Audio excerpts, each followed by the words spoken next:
Hi there. I nearly went with aloha and then remembered I'm not Hawaiian. Hello, people, viewers, fans, whatever you're calling yourselves. Probably not fans, let's be honest. A quick one for you all, a film review, very exciting. Just a bit of camera adjustment there. I'm so professional. First of all, I'm just going to amuse you by telling you that I just turned up for work to find I'm not working. Because that's the level of idiot that I am.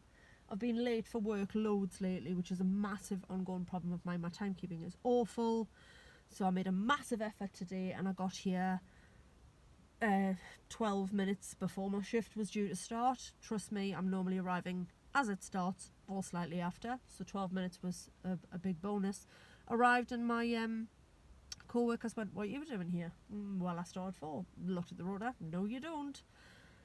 And yes, lo and behold, 4 o'clock came and the lady who's actually working tonight turned up. So I'm now free, which is very exciting. And as such, I'm going to use this time to quickly review a film I saw this morning with my children. I don't always review the kids' films I go to see with the kids, but I thought I would. So this was Spies in Disguise. It is an animated film starring or featuring the voice talents of Mr. Will Smith, excuse me, Mr. Tom Holland, and some other people as well. No, that's not fair. Voice work from Rashida Jones.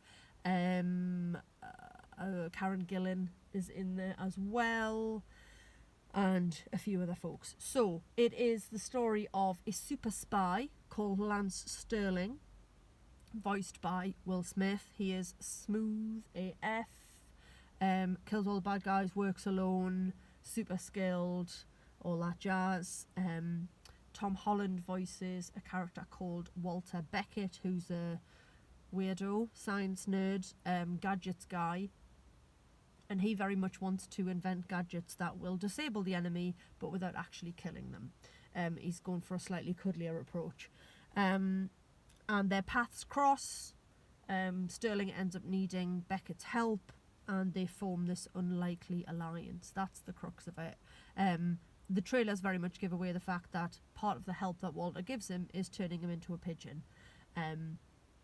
So yes, Will Smith's character Sterling spends a large amount of the film as a pigeon, which is actually very funny. The whole film's very funny. I laughed many times, often too loudly for my children's liking, because they get embarrassed when I properly guffaw in public places. But if something tickles me, then do you know what? I'm gonna laugh. I enjoyed Will Smith's voice work very much. I can't think of, I'm sure he must have done animated stuff before, but yes, his voice work was very good.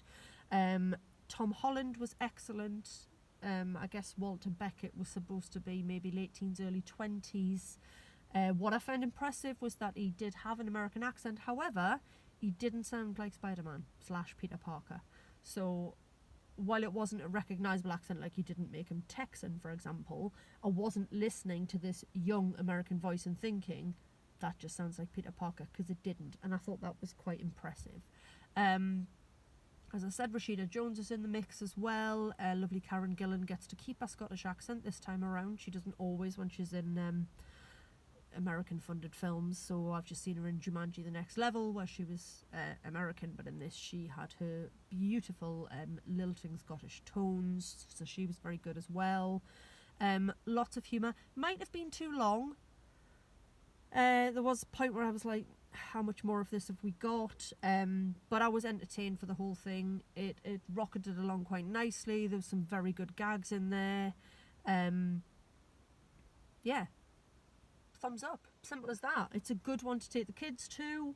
I'm trying to think what else is on offer for children and families at the minute, and I've gone totally blank.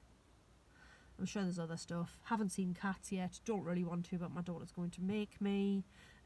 Star Wars also on my radar, but I have to rewatch Force Awakens and actually watch The Last Jedi because, shocker, never got around to seeing it at the cinema. It was before the days of my Limitless Pass, so I didn't pay to go and see it. So I've got those two on DVD. Gonna get caught up, and then I'm gonna go and throw myself headfirst into that particular Star Wars universe for the last time.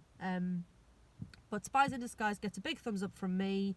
Some good jokes for the adults without being too crass. Some great jokes for kids.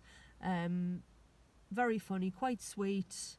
A nice message actually about how it's possible to win your battles without always resorting to violence. And actually there is a scene towards the end, and I won't spoil it, but there's they basically unleash all of Walter's weirdest gadgets against the enemy, and some of them are just ridiculously funny.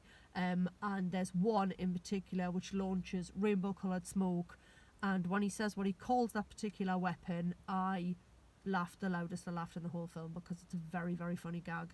My children didn't flicker, which is good, because if they'd got the joke I would have been deeply worried. I won't spoil it just in case you are going to see it, but I would recommend it.